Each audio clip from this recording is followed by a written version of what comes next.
Hey everyone, my name's Lindsay, and I work here at YouTube. Whether you're new to the site, upload, these can also ship for them. Find choose at any time by visiting Video Manager. And I work here Just click the drop-down menu next to the video you want to edit and choose Info and Settings. From here, you can update your privacy settings. And that's it. Be sure to subscribe for more tips and tricks.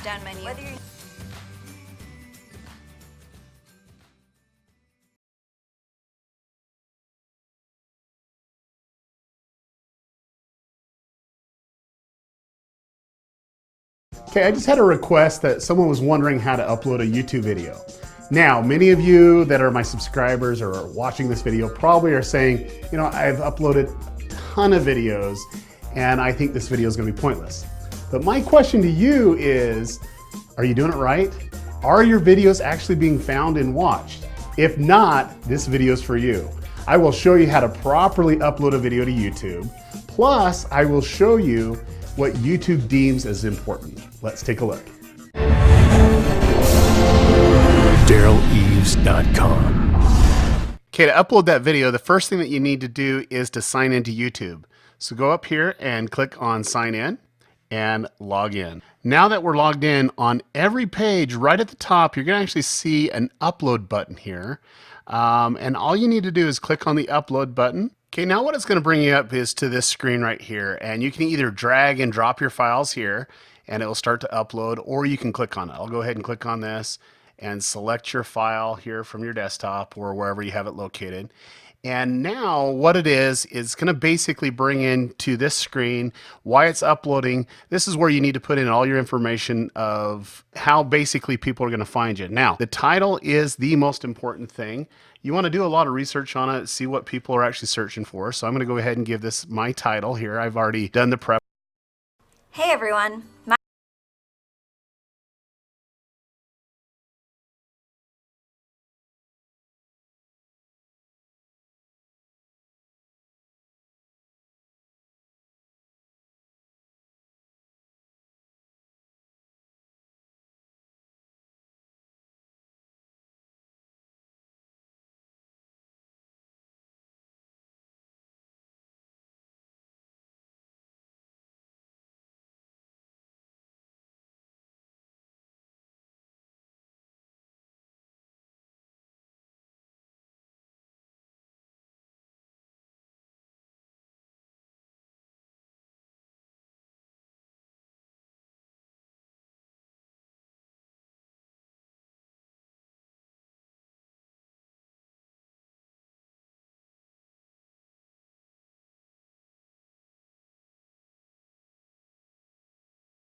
שמי זאבי גוטליב, אני פסל חרש ברזל, עוסק בתחום כ-18 שנה.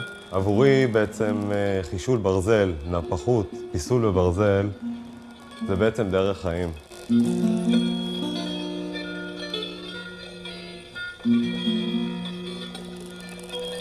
כל דבר בעצם שאני עוסק בו במהלך היום-יום מתקשר בצורה זו או אחרת לחישול הברזל, לתנועה של הברזל, תנוחות גוף של אנשים, מעוררים אצלי חשק עז ליצור ולפסל.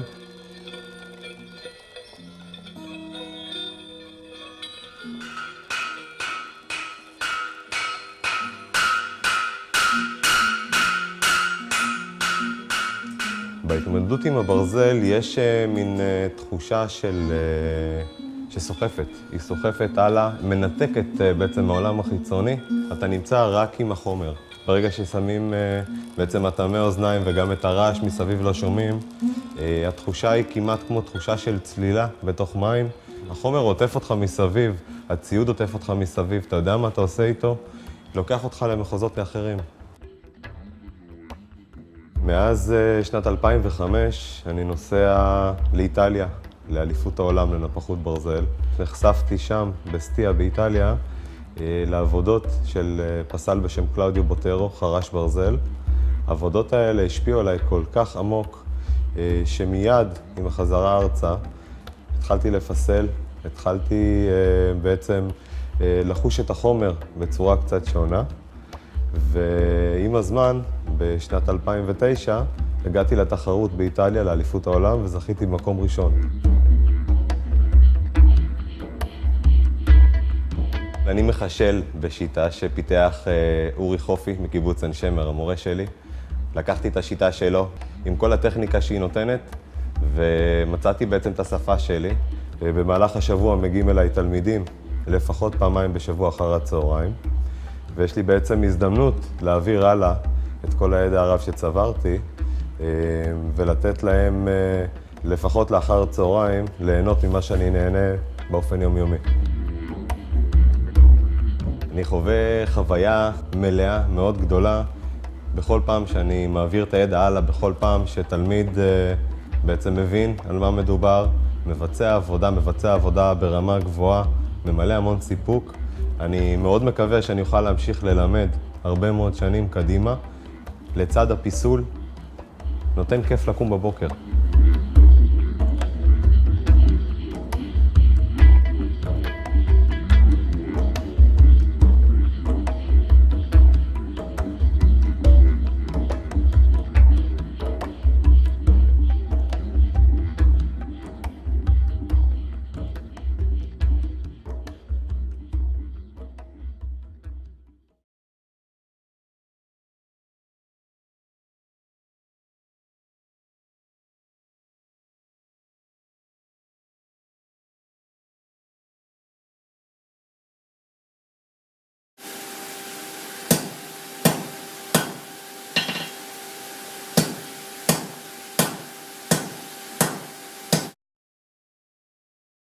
What's your name?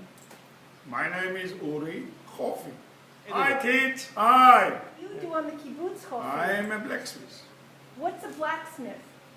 Blacksmith is someone who takes a piece of iron, Okay. heat it up in a fire. While being in the fire, it is getting softer. And then, with the hammer and the anvil, we are forging. Forging. We are creating forms. What are all these things I see around And you? what you see is tools. A blacksmith, to forge the form, on top of the hammer and the anvil and the fire, we need tools, tongs to hold the steel because the steel is very hot. Okay. You have to cut it with different chisels. You have different tools to create the forms you want. So in the other side what you have is mainly tools, different tools. Here in this place is the place we make the assembly and we drink our tea and coffee in the mornings. So a smithy is a very interesting place because you take iron, but nobody pays attention to it, and suddenly you get a beautiful form. So, Yiladim, this is what we call a forgery. That's what this whole place is, a forgery, named after this, which is the forgery. Kofi is going to show us something else. So let's just see what he's going to explain to us. Oh.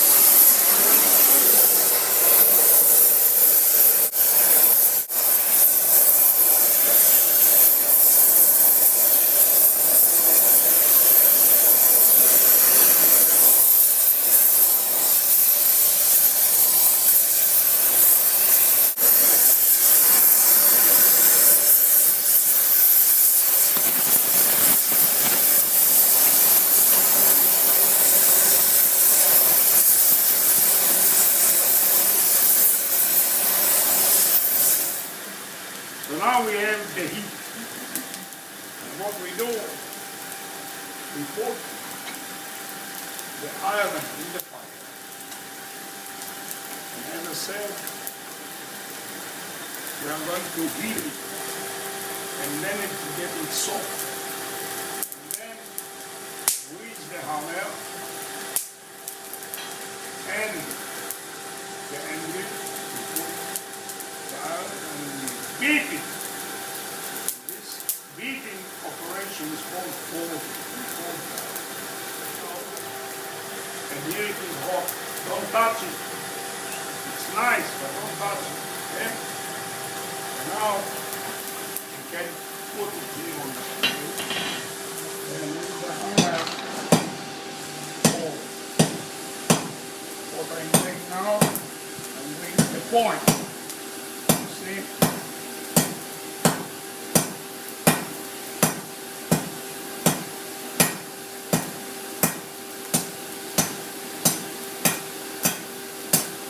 I made a beautiful point.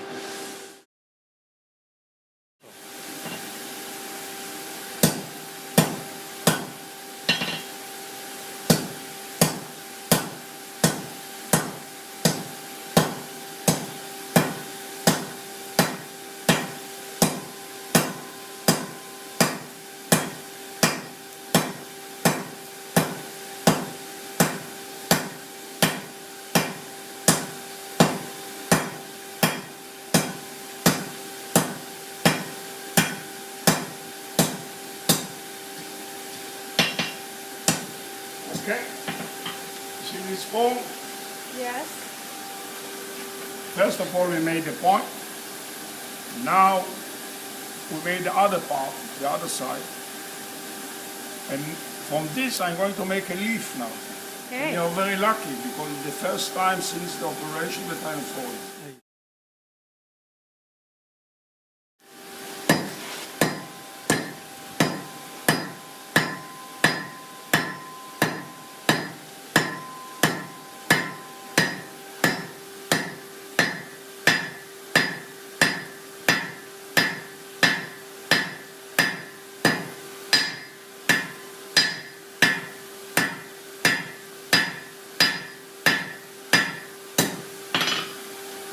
Usually,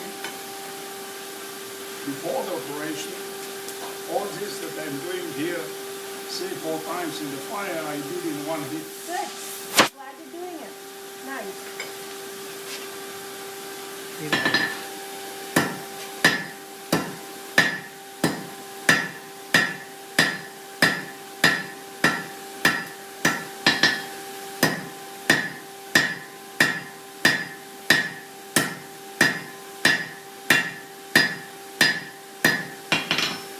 Okay, now we're going to finish it. Yes. Okay? Yeah.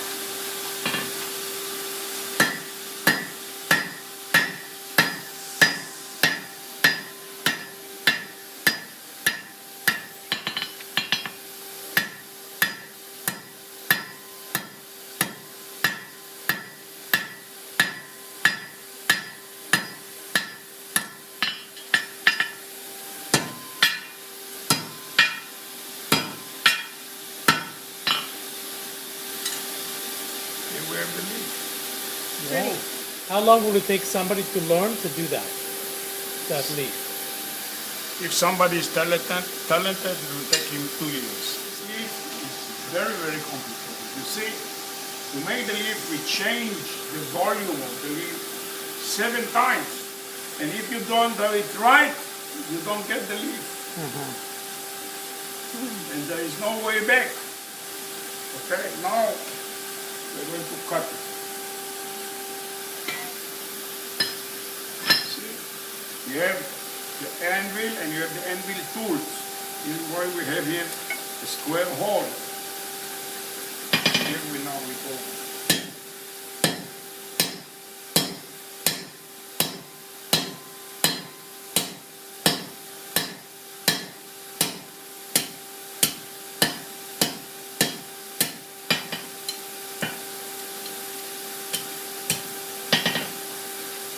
Now we put it in the water to cool it down.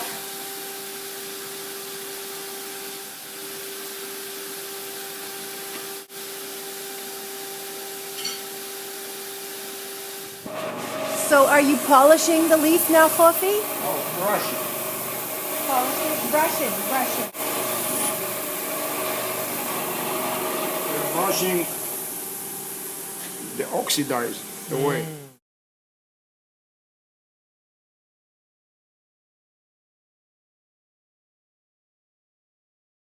Kofi, you have another story about a leaf? A leaf. A leaf.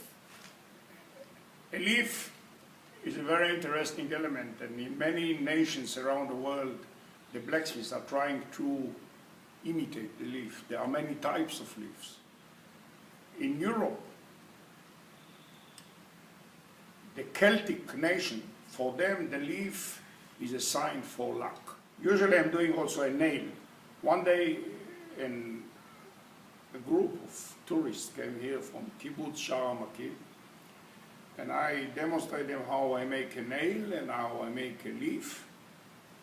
And then I picked one of the women. I said, you know, according to the Celtic tradition, a leaf is a symbol of life, of luck. So here I give it to you, and take also the nail.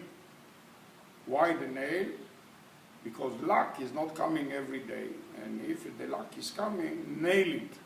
Nail the luck, the good luck. She went away, she said, okay, I need luck, and and thank you very much, and all.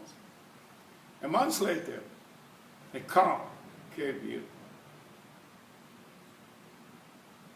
And this woman came out with her son. And she said, since I got your leaf and your nail, my good luck is not leaving me. So I came to thank you. There Nice. you are. Nice.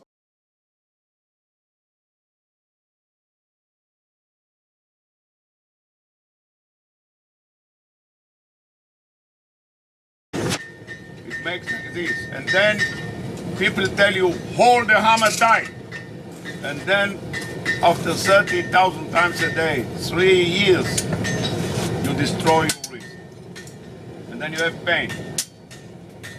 Well, with this hammer, nothing will happen because there is no tension on the wrist. This is one thing. The other thing is very, very important. Most of the people are holding the hammer like this, or with the finger here, which is the worst of them. And I hold the hammer different. I hold the hammer like this. And what is the difference?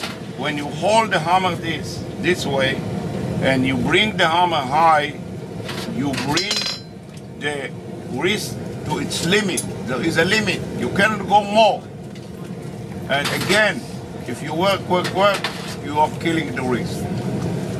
Here, when I hold the hammer like this, when the palm of the hand is parallel to the anvil, and I work this direction, there is no limit to the joint. It's only the tendon. And if you are working the tendon, you can touch with this finger here. You see all the athletes and everything, they have no problem to touch with the fingers here. So the moment you work here, you have two things. First, you are not damaging the wrist. The other thing is you have more movement. And this movement is very, very important. Why it is important? It is important because Newton said 300 years ago that the work we get is the mass of the hammer multiplied by the velocity in square divided to 2. Right? Right. So that means that the faster we work, we get the work in square.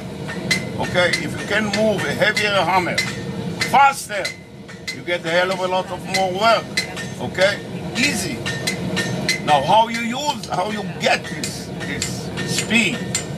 You get the speed by using the shoulder, using the elbow, using the wrist, and also the way I hold the hammer is working like this in the hand. I don't hold the hammer, I guide the hammer. Do you understand? It's not a philosophic difference, it is a physical difference. Now you take a stone and you hold it in your hand and you want to throw it far away, it falls down here. You have to release it, let it go. Hop! This is what I'm doing with the hammer. Let it go. Bah! Now, many people think that you lose your power when you hit down. No. God was very wise to arrange a world like this that everything is falling down. Okay? The problem is to raise the hammer. I'm coming down, I have now to raise the hammer. And how do I raise the hammer? This is the point. This is the place that we lose our power. Usually people are holding like this, and when they are hitting down, they press the hammer and then they have to raise it from 0. Heavy. The way I do it, in the fraction of the second that the hammer is hitting, I lose the hammer. I let the hammer go. The hammer don't need me anymore. Because it is aimed, it's having the velocity, it is there, bang! And then I'm using the action and the reaction again. You blow down, the hammer is jumping. I use this jump to raise the hammer. And very interesting is also, even though we are working on soft material, the hammer still jumps a bit, you understand? So what I do, I don't raise the hammer like this from here. I use this reaction to bring the hammer here. Now from here to here, it is very easy to raise the hammer. Now Archimedes said it 3,000 years ago. I never invented it. 3,000 years ago, deliver it from here and deliver it from here. It's easier more for here. So the way you work, even as I say an old fart like me, yes, I can work hours long without being tired because I'm using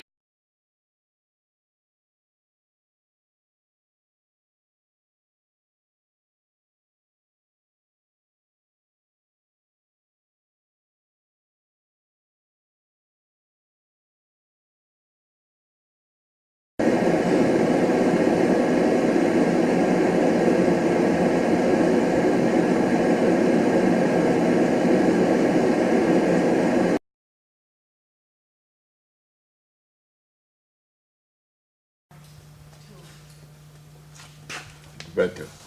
My name is Uri Chofi, and I would like now, in short, to introduce my forging system and my hammer. Along the history of the forging, many hammers were designed and produced by many nations according to their culture. And it's very interesting to see the difference between the hammer. Here we have the Japanese hammer, which is a little bit tilted, the handle is short, and the hammer is very heavy and it's not in the center. We have the French hammer, The handle is very long, very long. The hammer pin is recessed a little bit and it's not in the center. We have here the ball pin, English hammer, which is, the pin is rounded like a half of a ball, and the face of the hammer are also round and not square. And here we have the German hammer. The handles are sometimes medium and sometimes very short, depend where you are in Germany. They use different types of handles. So you see that along the history, many other hammers were produced and designed for forging iron. And I have designed my hammer, which it's called now the Chofi hammer, and I would like to explain how we are using this hammer for forging and moving material. The essence of forging is how to move metal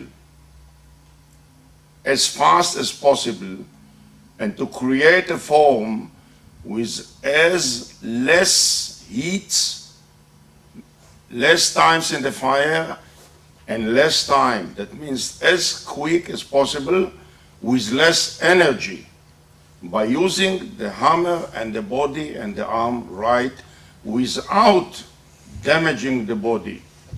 So this hammer is an ergonomic, balanced hammer.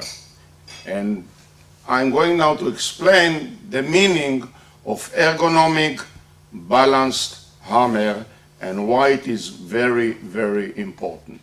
The idea of a balanced hammer is an ergonomic hammer is to preserve the body and to create forging forms as fast as possible.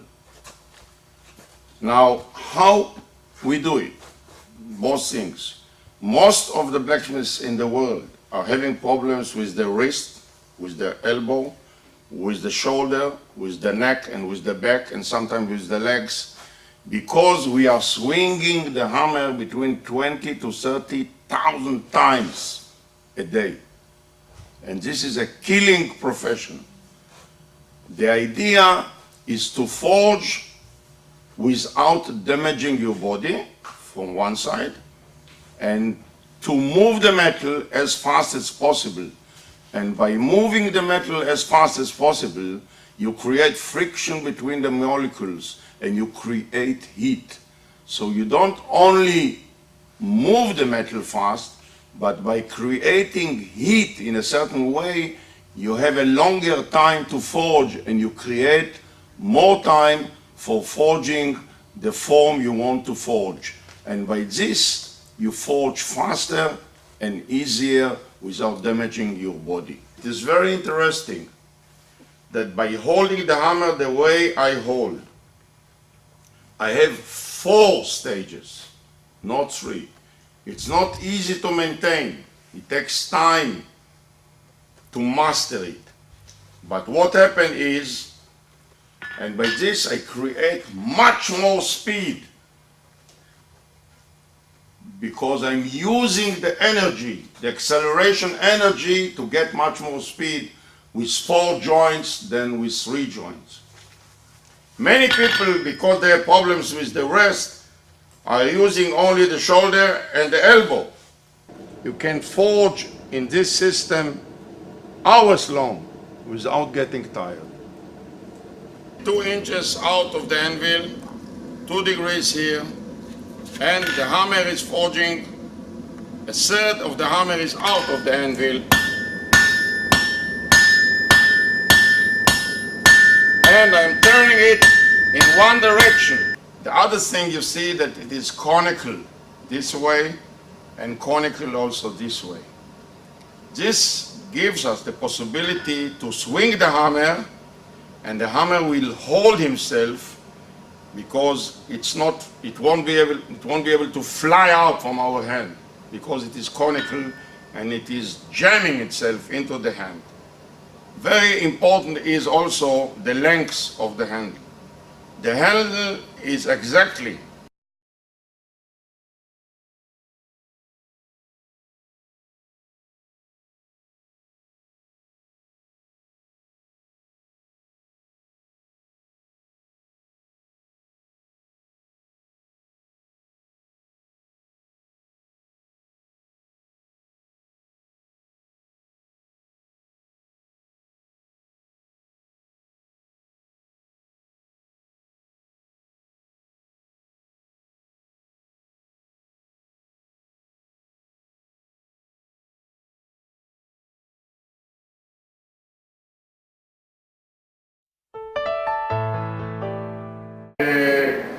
I'm going to demonstrate offsetting